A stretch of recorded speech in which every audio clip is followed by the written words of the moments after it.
Hey friends, it's Julie. Welcome back to Row & Co Farms. Welcome to the homestead. I'm glad you guys are here with me today. We're going to be doing a little bit different kind of video today. We're going to be doing a Q&A session with me. So I put a post out a few days ago on Instagram and on the YouTube community page and just asked, hey, what questions do you guys have for me? What do you want to know about me or our homestead? And you guys responded with lots of questions. And so I thought I'd sit down today and I just do a short and sweet little video and answer some of your questions. There were a few that were kind of doubled up, so I kind of combined those together. But I wanted to bring you guys some of the answers and the questions that I got, and give you a little more insight into who I am and what we're about. Do stick around to the end of the video because I do have a special announcement, and I want to share it with you guys. So be sure to stay till the end of the video. All right, so first question I got was, I want to know more about your meat chickens. If you guys haven't seen, I have a whole video series from last summer. We raise our own meat birds here. We have done that for probably about 5 years now. We have consistently raised our own chicken, and we rarely buy chicken at the store. Maybe I've had to here and there, but I generally don't buy any chicken from the grocery store. We really like our good organic raised chicken. I just ordered this week 45 meat birds. They'll be coming in May, and we will be raising those for 12 weeks until they get full grown, and then we will be butchering those and putting them into our freezer. These specific birds that we're getting are from McMurray Hatchery. They are a Red Ranger, I think is the name of them, and we're going to be raising them free range. These are a heritage breed of bird. They will go out, they'll free range, they'll hunt and peck and forage and gain weight and all that stuff that you want them to do, but we're going to let them roam around and not be contained in a chicken tractor. I really don't like moving a chicken tractor every day. Our property is pretty hilly, and so it's just not the most ideal situation for that. So we're going to be creating a coop and a chicken run area a little bit further back on our property. So they will be free ranging, but they won't be free ranging like all over our house and stuff up here. They'll be in a pasture area where they'll be able to roam around. So we'll have 45 meat chickens, and then we also ordered 15 turkeys, broad-breasted bronze turkeys. So those are the really big ones that should get up to 30 or 40 pounds even. So I'm really excited to raise my own turkey too. Never done turkeys before, so you guys have to stick around. I'll definitely be bringing, I'm sure, a whole series about our turkeys and about raising our meat birds on pasture a little differently than we've done it before. Last year we did it with some friends. We got together with some other families and we raised the meat birds on another family's property, and we just all took turns sharing the load of work and of course the expense, and then we all got together at the end and we butchered the animals together on the same day. So we had like an assembly line to really get through the process well. We also have all the butchering equipment now. We invested last year with these other families together in purchasing a whole line of stainless steel, like the defeathering equipment, the scalding equipment. We have stainless steel tables and stuff that we can butcher on. So we have invested the money now to be able to butcher large amounts of birds at one time, and we love that. So we keep about half of our birds whole, and then we part the rest of them, so that way if I want to have some chicken breasts or some wings or some thighs or legs or those things, we have them. And then we also keep the carcasses and we make chicken broth out of them. So we use every part. We also pull off all the fat from our chickens, and I render that down, and we use the chicken fat for cooking. Just like some people would use lard or tallow from their beef or pork, we use chicken fat, duck fat, goose fat, those types of fats for cooking with. So, okay. That's, I think, everything really about the meat chickens. If there's anything else you guys want to know specifically, just, you know, leave it in the comments down below. Several people asked me about my meat allergy. And they wanted to know, like, how did I find out I had a meat allergy, you know, and all that. So I have made a video about it, and I'll link that up, but I'll give you the short and sweet really quick. So I actually did not put 2 and 2 together on my meat allergy for a long time. It was about 5 years that I believed that I had the meat allergy before I knew that that's what it actually, before I got the diagnosis. So I actually had a friend that was diagnosed with it, and I just, and had it for several years, and I didn't even think that I could possibly have it. But just seeing what he went through and all the stuff that he was dealing with, I started reading up about it a little more, and I was like, oh, okay, I don't have the same symptoms he has, but I have a whole nother set of the symptoms. I do have them, and they really make sense with some of the stuff I had. And so some of the problems that I had were basically, I don't want to be too graphic, but I'm going to sort of be, basically, if I eat meat, any beef, pork, any derivative of that, fat, basically I have nausea, vomiting, and diarrhea almost immediately within 30 minutes of eating. And so that was going on for me constantly for about 5 years. Well, I was just sick, maybe not every day, but every other day, but regularly, because I was consuming so many mammal products. It was a lot of distress for me. I did not attribute it to an allergy because I had also had my gallbladder removed in that time frame. And so when I had my gallbladder removed, I had already been told, like, you're going to have digestive problems, you're not going to digest fats the same way, you're going to have all these different problems because of the gallbladder being removed. So I just attributed it to that all this time. And then when I ended up going for some just routine testing with a functional medicine doctor, and they ended up doing a full panel of food allergy testing. And a few of the ones that raised a red flag, or the only ones that raised a red flag, were beef, pork, and lamb. And as soon as I saw that, I thought about my friend, and I said, I wonder if I have that AlphaGal thing. And, you know, it was not really, I didn't really think I had it, but I was like, oh, maybe I have that. So I went to see an allergist, and I was like, hey, can you test me for this? And he really just wrote me off. He's like, you don't have AlphaGal, you probably have irritable bowel syndrome, you know, but if you really want the test, we'll do it. He said, this is a really rare condition, you know, basically just kind of shushed me. And I had it. I have AlphaGal syndrome. And basically AlphaGal syndrome is an autoimmune disease syndrome that is a tick-borne. So basically you get bit by a tick, and it causes you to become allergic to a sugar called alpha-galactose. And that sugar just happens to only be found in mammals. So in all parts of the mammal. So the meat, the dairy, the gelatin, the collagen, basically every part of it. So the sugar is in the mammal, every mammal except for apes and humans. So basically we are exempt. We do not have alpha-galactose in our bodies, but all other mammals carry alpha-galactose in their bodies.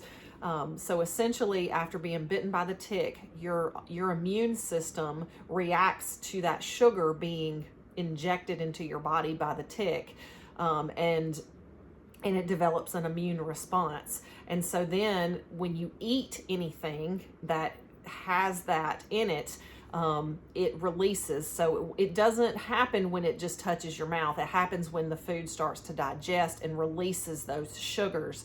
And so you generally don't start to have a reaction until those foods start to break down. So 30 minutes, an hour, 2 hours, 3 hours, 6 hours later, you could start to have an allergic reaction to that sugar breaking down in your body. And so, yeah, it takes a long time for a lot of people to figure out that that's what's wrong with them. It's always usually attributed to some stomach or GI situation versus an allergy. And yeah, so basically that's what happened to me. I got bitten by a tick.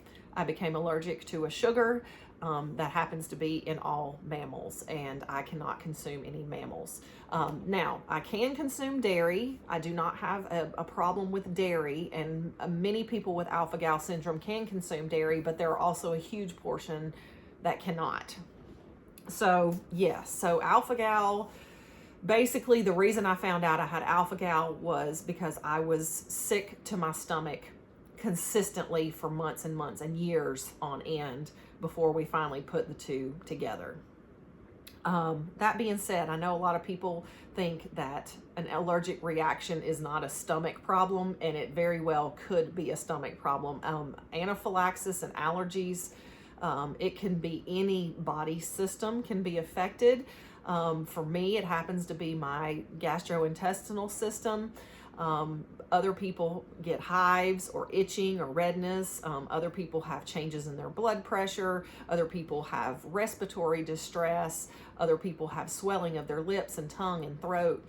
And so I do think it's an important thing to note that anaphylaxis is basically when more than one body system is affected during an allergic reaction. So it may not always be your throat swells up and your tongue, swells up and you have breathing problems. Anaphylaxis can be the GI distress. It can be a change in blood pressure. It can be a respiratory problem. It can be a skin problem. It's any two things combined create anaphylaxis. And so yeah, I carry around an EpiPen just in case. I'm very careful about where I go out to eat.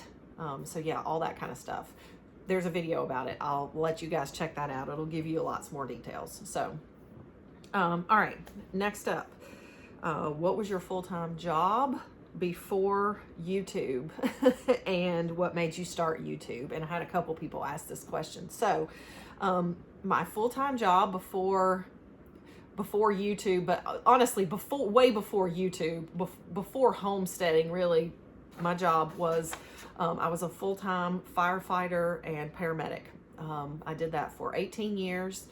I worked with our local fire department and fought fires and ran EMS calls and was a paramedic and helped many people and hopefully did lots of good deeds. I did that for 15 years, and then after that I went on to work at a local emergency room for 3 more years as a paramedic in their emergency department. So I spent a long time doing emergency medicine basically, and public safety, and that it took its toll on me. My husband he just retired last week. He was also a firefighter, EMT. For a time, he was a police officer as well. So we have spent the last 25 years in public safety. And so it's time for us to be done with that and do something different. It takes a mental toll and a physical toll, and we both were ready for a change. And so hence we started homesteading. Even before we came to our current farm, we started homesteading in the suburbs, and then eventually moved here to our farm.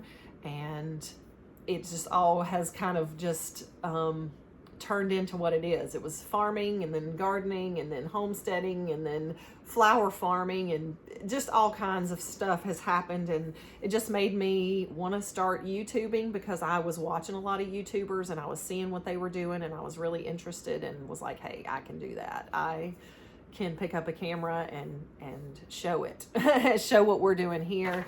And it's been really fun. Like, I really like doing YouTube. But it is really, really hard. I know it seems like it's like, well, you're just picking it up and you're just doing your normal stuff, and that's true, but it's more than that. Like, you're really taking time to set things up and to film everything. I mean, some people just throw up the camera and like, hey, follow me around, but I don't do that all the time. I'm setting up cameras and I'm trying to get different shots and angles, and to bring something that you guys actually want to see versus just random things. I don't know. It's hard. It's hard to figure out, and it's really hard to get those subscribers. I mean, every single one of you guys that have come along for the ride, I really appreciate you guys being here, because it's really work. It's work to get you guys to come along. It's work to get you to stay involved and want to see our journey.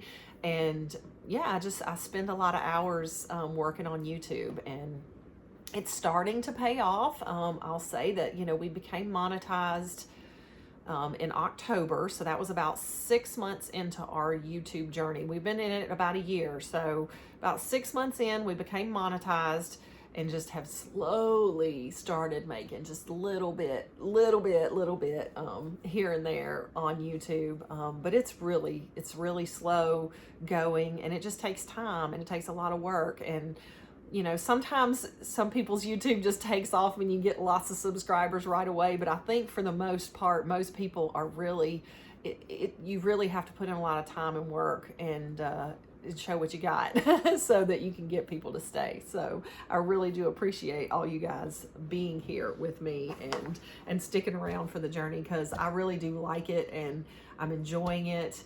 And even now, I'm just now starting to tell my own people about doing YouTube. I just didn't tell anyone because I didn't know if it was going to work. I was scared how people would react. And I also wanted my channel to grow organically. I didn't want it to just be a bunch of people I knew watching me. I wanted people to find me that were looking for content that I was doing. Not just, oh, hey neighbor, watch my YouTube because you're nosy. I know that seems weird, but it was people seeking out this type of content and finding it and coming to me for that reason. And now, a year into it, I've got 100 YouTube videos up. I can say, yes, I make videos on YouTube. Here's my channel. Look what I've done. And I have something to show, versus saying, hey, I started a YouTube channel, come watch me. Now it seems like it's already established, and it feels more real, and it feels easier to say, I make YouTube content. I do YouTube for a living, or partly for a living. Anyway, yeah. So yeah, there's that. Let's see. Next question. This is going to be really short and sweet. This actually came from a friend of mine that I used to work with at the hospital, and she said, will you please bring me some of your crack coffee? I used to bring iced coffee, my special recipe, to the hospital every single night. And at about 2, because we worked night shift, so at about 2 or 3 in the morning, I would break out this coffee for all of my people that needed a boost at 2 in the morning, because we were so tired and we needed to make it till 7. And they wanted my crack coffee, and she wants me to bring her some. So I'm going to bring you some, girl. I'm going to bring you some. And I'm also going to make a video with my crack coffee recipe, because everyone needs this crack coffee, iced coffee in their life. So stay tuned for that. Next one is, how many flowers are you expecting in your flower farm this season? How many do you expect to yield? I don't have a perfect answer for this. I know how many approximately I'm planting, and I know most of them will produce multiple flowers throughout the season. So I am hoping that I will be harvesting 10 to 20,000 flowers this summer. So but I don't know exactly how many I'll get. I'm planting, I have so many flowers seeded, thousands seeded, and thousands that will be planted, but many of them will produce more than one time. So I hope to get 10 to 20,000 flowers this year. Let's see, next up was, how much do you love having your grandkids on the farm with you. So I don't know if everybody knew or knows. So you guys see my grandbabies in the videos with me sometimes. My son and daughter-in-law, they live here on the property with us. We have a tiny house that is on the property. They live there with their 2 little baby girls, and we love having them here. We absolutely love it. And they are going to be, in the near future, they're going to be building their own house on the property as well. And so they will have their own little bit bigger property. They have outgrown the tiny house. It's very small. It's a 1 bedroom, 1 bath, kitchen, little dining room area. And yeah, they're outgrowing it now that their girls are getting bigger. So they are still going to be on the property with us, just in a different place in the future. And then we'll have our tiny house that I think maybe one of our other girls will move into. So we try to keep all of our kids here, and we love having the grandkids here. I love being able to go outside and I hear them laughing and playing on their little playground, or they run up to me and say, "Owie, you know, can we do this? Can we plant this? Can we find eggs?" And it's great. Like, I don't want them to leave, which is why they're building a house next. So yes, we love having our grandkids here. We love having our kids here. I enjoy it very much so. I know everybody wants their kids to grow up and move away, and that's great, but I want mine to stay here. I like having them close by. Everything to me is a family affair. I don't have a huge family. I have 1 sibling, and I just don't get to see her very much. My mother passed away quite a few years ago, and I have my dad still, and he's nearby, but we just don't have a very big family, and so I just these are my people here, and I want to keep them close. So okay, next question. This one came from Jessie Canejo. I'm not sure. I know I'm saying it wrong. I'm so sorry, Jessie. What are you looking forward to most this season? I'm guessing you mean plant-wise. I'm not positive. So what I am looking forward to most this season, honestly, I'm really looking forward to the flower farm. I have never grown like flowers on an official scale or official level before, and so I'm really excited to see what I can do and how that stretches me as a person and makes me learn new things. So I have to learn how to make bouquets. I have to learn how to go to the farmer's market and present my products. I have to, do lots of business related things, learning small business marketing and sales tax and bank accounts and, all those little things. Like, I enjoy learning and growing as a person, and I really love taking on new projects. And so I'm always trying to find something new to do. So I think for me, the whole flower farm and everything involved in that. Ooh.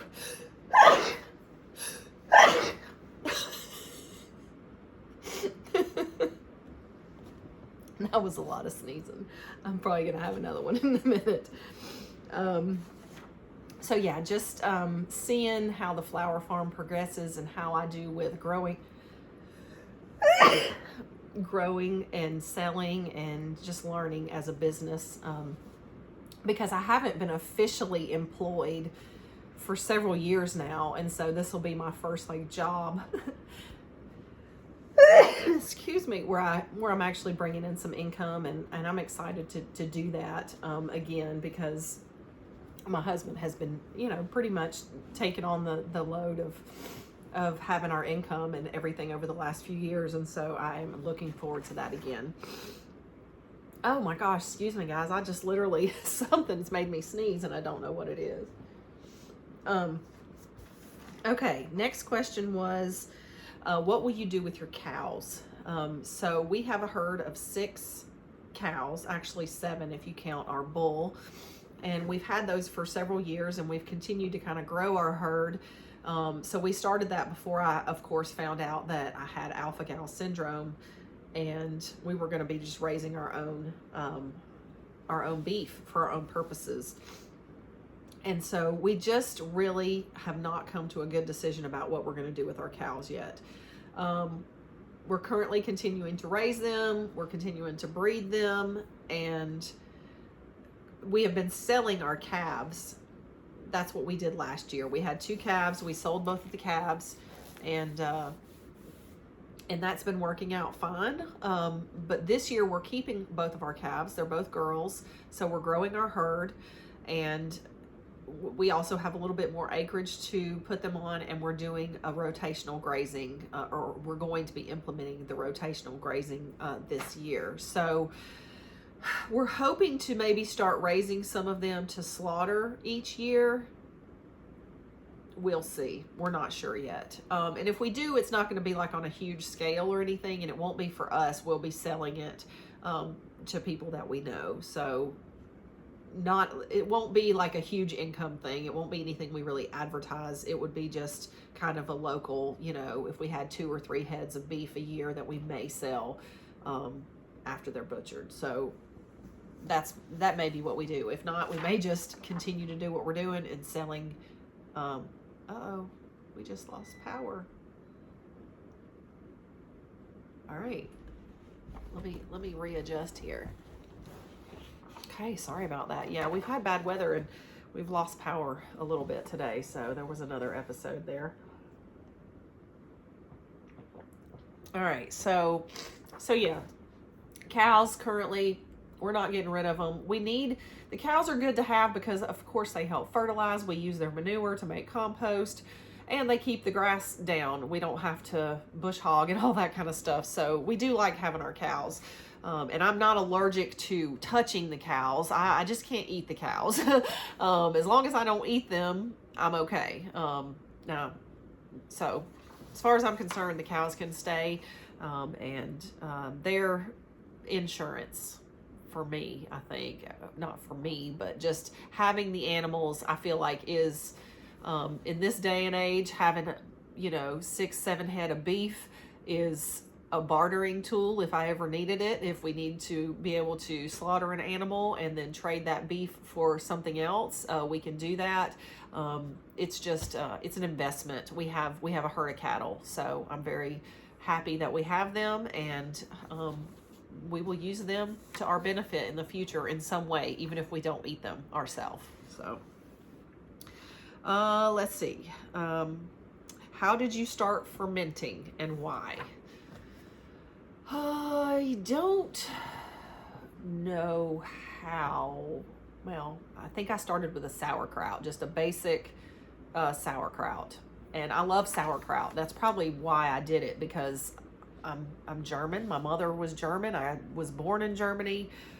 And so I grew up eating bratwurst, sauerkraut, little Plurchen, mustard, all that. So I really love sauerkraut. So I knew I would like it. I just had never made it before. And so yeah, I just I started YouTubing, I'm sure, and found some recipes and said, okay, it's salt and it's cabbage, and I just tried it and it worked, and done it ever since. Of course, the why was because I liked sauerkraut, but of course then finding out that fermenting is really good for you and it's a great way to preserve and all those kinds of things. Like, I ferment all kinds of stuff now. I mean, my fridge, one of my fridges is about a quarter way full of nothing but fermented foods. I have curtido, I have kimchi, I have fermented cherry tomatoes, I have hot sauces, I have sourdough starter, I have pickles and yogurts and just all kinds of stuff in there. So yeah, if you're into ferments, come see me.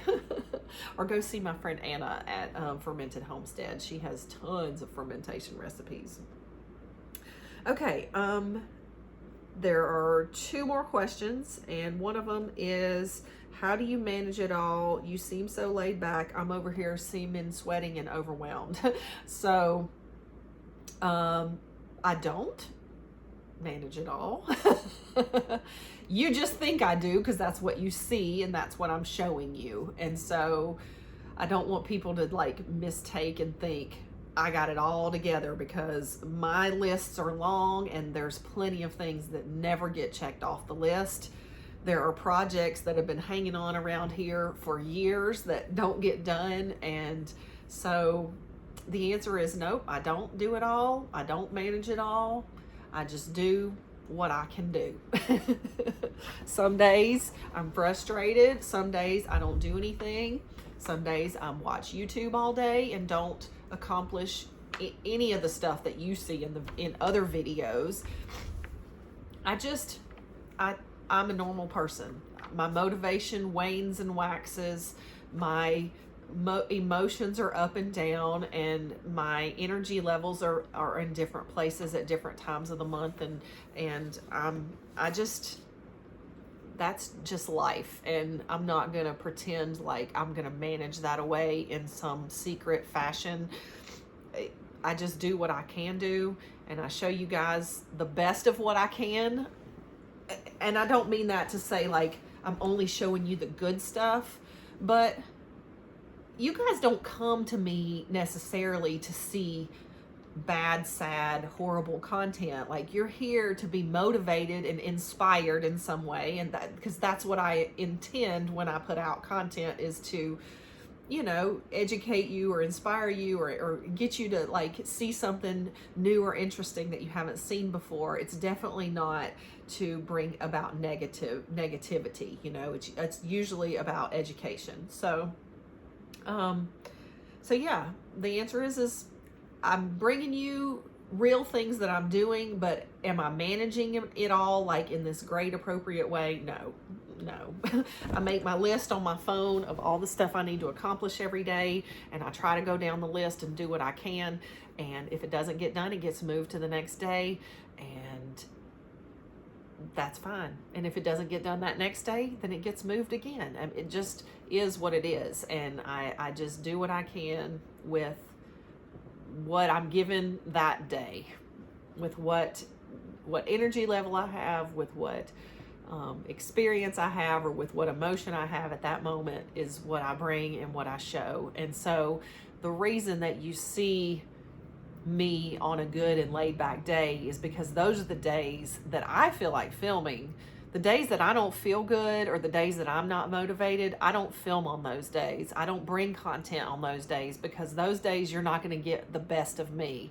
I just want to bring the best of me to you guys, because I think that's the fair thing to do, because that's what I'm trying to do. So yeah, I want to bring you guys good, fun, inspiring content, and so hopefully I'm doing that.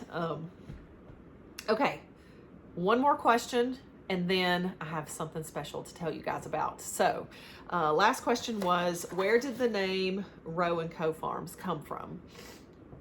So our last name is Rowland, or my last name is Rowland, and we are a blended family. So my husband and I, we met many years ago through our jobs at the fire department, and he had a daughter and I had 2 children, and we obviously got together, we got married, and we've been together for many years since. And so we just took our last name, which is Rowland, we shortened that down to Roe and Company. So we are Roe & Company Farms, because it just encompasses us and all of our children, and our daughter-in-law now, and everyone that is part of our family. So we are Roe & Company Farms for that reason.